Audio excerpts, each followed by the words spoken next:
வணக்கம். இன்றைக்கி இந்த பதிவில் நம்ம ஆன்மீகம் சார்ந்த ஒரு சின்ன தகவலை பற்றி பார்க்கலாம்.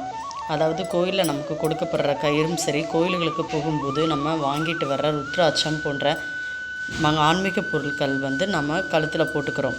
அதனுடைய சக்தி எவ்வளோ நாள் இருக்கும் அப்படின்னு நம்ம தெரிஞ்சுக்கலாம். எந்த ஒரு ஆன்மீக பொருளாக இருந்தாலும், மந்திரிச்ச கயிறாக இருந்தாலும் சரி, கோயில்களில் நம்ம வாங்கிட்டு வர்ற ருத்ராட்சமாக இருந்தாலும் சரி, அதனுடைய சக்திகள் 48 நாள் மட்டும்தான் இருக்கும்.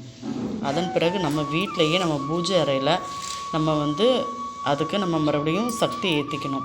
ஏற்றிட்டு போடும்போது தான் அதுக்கு பவர் இருக்கும். அதை எப்படி செய்யலாம்னு நம்ம இன்றைக்கி பார்க்கலாம்.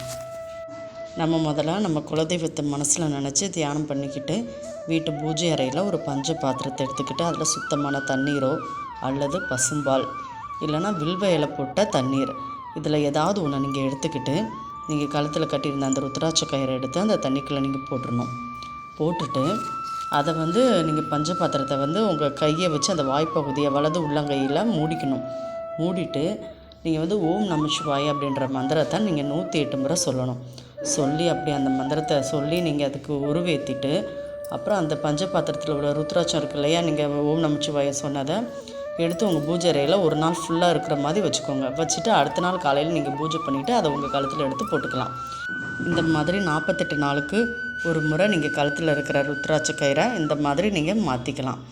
நீங்கள் சிவபெருமானோடைய நாமத்தை சொல்லி நீங்கள் உருவேற்றி கழுத்தில் போட்டுக்கும் போது அந்த சிவபெருமானோடைய ஆசீர்வாதம் எப்போதும் உங்களுக்கு துணையாக உங்களுடைய இருக்கும்.